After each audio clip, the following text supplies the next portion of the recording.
एक बार एक जवान लड़का गौतम बुद्ध के पास आता है और कहता है, बुद्ध, मेरे मन में इतने अश्लील विचार क्यों आते हैं। मेरे मन में अक्सर काम वासना के विचार चलते रहते हैं, जिनके बारे में सोच सोच कर मैं अपना बहुत सा समय और ऊर्जा बर्बाद कर देता हूँ, जिनकी वजह से मैं शांत नहीं रह पाता और हमेशा ही विपरीत लिंग के प्रति आकर्षण महसूस करता हूँ। बुद्ध ने मुस्कुराते हुए कहा, क्या तुम्हें पता है कि काम वासना होती क्या है? लड़के ने कहा, बुद्ध, मुझे यह तो नहीं पता कि काम वासना का मतलब क्या है, लेकिन यह जो कुछ भी है बहुत बुरा है। बुद्ध ने कहा, सबसे पहले तुम यह समझो कि प्राकृतिक रूप से जो भी हमारे अंदर है वह बुरा नहीं है। हमारे जीवन में उसकी कुछ न कुछ ज़रूरतें हैं। वासना एक प्रकार की भावना है जो हमें किसी न किसी चीज़ की कमी का एहसास दिलाती है। फिर हम उस कमी की पूर्ति के लिए उस चीज़ की तरफ आकर्षित होना शुरू हो जाते हैं। जैसे अगर किसी के पास धन की कमी है तो उसके अंदर धन के प्रति आकर्षण यानी धन की वासना उत्पन्न हो जाएगी। तो वासना कुछ और नहीं बल्कि एक प्रकार की कमी, एक प्रकार की ज़रूरत का एहसास है, और जब यह ज़रूरत शारीरिक हो तो हम इसे काम वासना कह देते हैं। लड़के ने कहा, बुद्ध, यह तो समझ में आ गया कि काम वासना का मतलब क्या है, लेकिन यह हमारे अंदर आती कहाँ से है और क्यों उत्पन्न होती है? बुद्ध ने कहा, काम वासना कहीं से आती नहीं बल्कि यह प्राकृतिक रूप से हमारे अंदर ही मौजूद होती है। इसका होना भी ज़रूरी है क्योंकि यही मानव जाति के विस्तार का आधार है। लड़के ने कहा, बुद्ध, जब काम वासना प्राकृतिक रूप से हमारे अंदर मौजूद है तो फिर लोग काम वासना को गलत क्यों बताते हैं?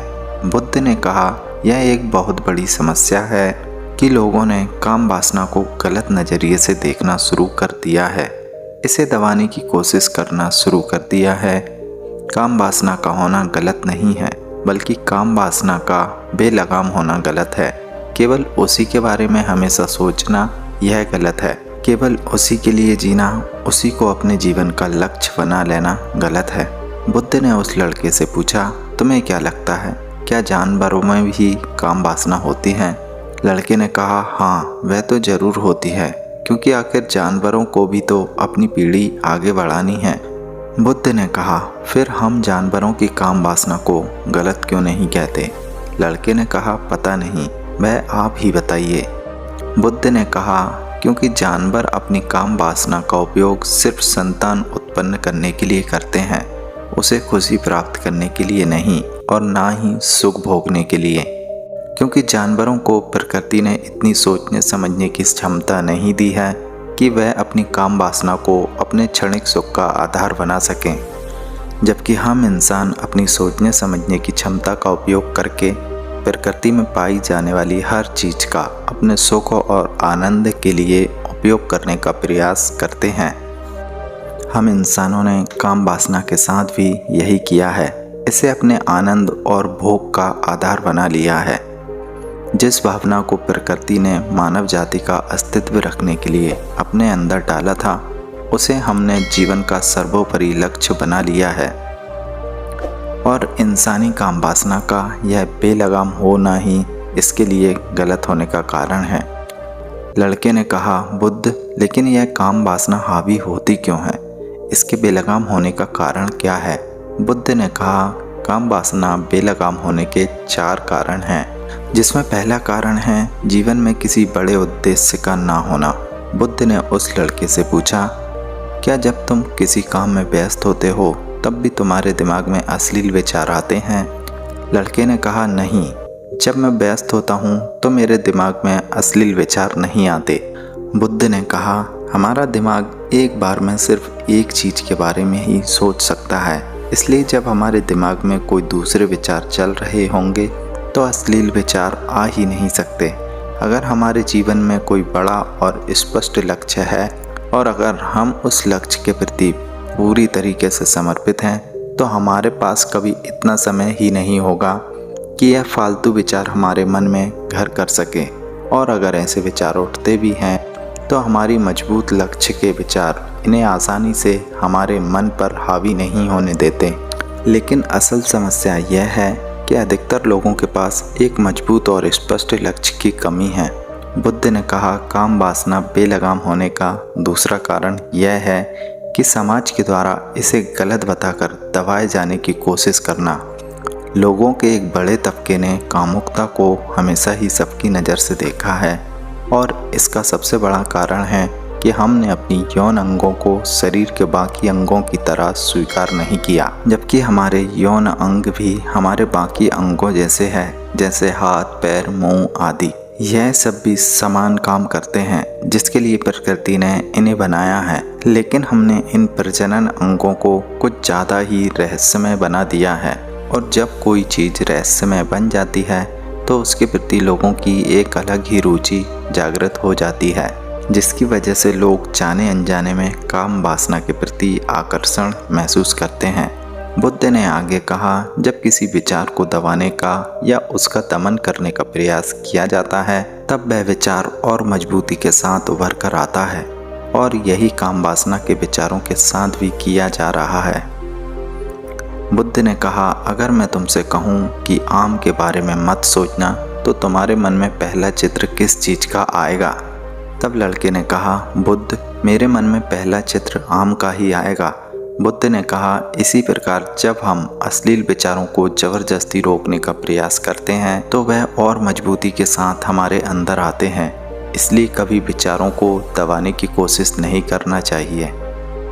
लड़के ने कहा, हाँ, यह तो मैंने भी महसूस किया है। बुद्ध ने कहा, इंसानों में कामुकता के हावी होने का तीसरा कारण है हमारा अपने विचारों के प्रति जागरूक ना होना। हमारे मन में कैसे विचार चल रहे हैं हम इस पर कभी ध्यान ही नहीं देते। हमारे मन में उठने वाले विचारों के बारे में एक अनोखी बात यह है कि जब हम किसी एक चीज़ के बारे में विचार करते हैं तो हमारा मन उसी से संबंधित और भी विचार हमारे सामने रखना शुरू कर देता है, और फिर ऐसे ही हमारे मन में विचारों की एक श्रृंखला बन जाती है जिस पर हम उलझ कर रह जाते हैं। ठीक ऐसा ही होता है अश्लील विचारों के साथ। अगर हमने एक बार किसी को देखकर अपने मन में एक अश्लील विचार पैदा किया, फिर हमारा मन अपने आप ही इन विचारों की श्रृंखला बना देता है जिनके बारे में सोच सोचकर हम अपनी बहुत सी ऊर्जा और समय बर्बाद कर देते हैं। इसलिए पूरी जागरूकता के साथ अपने अंदर उठने वाले विचारों पर ध्यान देना जरूरी है। बुद्ध ने कहा, अश्लील विचारों के हावी होने का चौथा कारण है बुरी सोच और विचार वाले लोगों की संगति करना। कई बार ऐसा होता है कि कामुकता हमारे अंदर नहीं होती, लेकिन कुछ अन्य लोगों के साथ रहने की वजह से यह हमारे अंदर हावी हो जाती है। लड़के ने कहा, हाँ, यह बात तो मैंने खुद महसूस की है। बुद्ध ने कहा, इसलिए बुरे विचार वाले लोगों से दूरी बनाकर रखनी चाहिए। लड़के ने कहा, बुद्ध, यह तो समझ में आ गया कि कामुकता हावी कैसे होती है, लेकिन इसे हावी होने से कैसे रोका जा सकता है? बुद्ध ने कहा, सबसे पहले तो तुम यह समझो कि काम वासना की ऊर्जा को रोका नहीं जा सकता, इसे रूपांतरित किया जा सकता है, और इस ऊर्जा को रूपांतरित करने के दो तरीके हैं। पहला है प्रेम और दूसरा है ध्यान। जब हम सच्चे प्रेम में होते हैं तो हमारे अंदर के कामुकता की ऊर्जा हमारी खुशी और हमारे आनंद में परिवर्तित हो जाती है। लेकिन ज़्यादातर लोग शारीरिक आकर्षण को ही प्रेम मानते हैं, जो कि ऊर्जा व्यय करता है, रूपांतरण नहीं। काम वासना की ऊर्जा को शरीर के अंदर ही रूपांतरित करने का सबसे पहला तरीका है ध्यान। ध्यान के माध्यम से आप अपने अंदर स्थित आनंद के उस केंद्र में स्थापित हो जाते हैं जिसके सामने दुनिया का हर भोग विलास फीका लगने लगता है। ऐसा नहीं है कि आप ध्यान में उतरने के बाद वह सब सोचने और करने में सक्षम नहीं होते, बल्कि आप उससे ऊपर उठ चुके होते हैं और फिर यह सब हरकतें आपको छोटी और बचकानी लगने लगती है। लड़के ने कहा, लेकिन बुद्ध, ध्यान की शुरुआत कहाँ से करें? बुद्ध ने कहा, सबसे पहले तुम खुद के साथ अकेले में समय बिताना शुरू कर दो, क्योंकि जो इंसान जिसके साथ सबसे ज़्यादा समय बिताता है वह उसको सबसे ज़्यादा जानने लगता है, और जब तुम खुद को जानना शुरू कर दोगे तो यह सारे भौतिक सुख तुम्हें छोटे लगने लगेंगे। और फिर एक दिन ऐसा भी आएगा जब तुम्हारी चाहे बिना तुम्हारे दिमाग में किसी प्रकार का भी विचार उठना बंद हो जाएगा। दोस्तों, वीडियो आपको कैसा लगा हमें कमेंट करके अवश्य बताएं और ऐसे ही वीडियो देखने के लिए हमारे चैनल को सब्सक्राइब करें। धन्यवाद।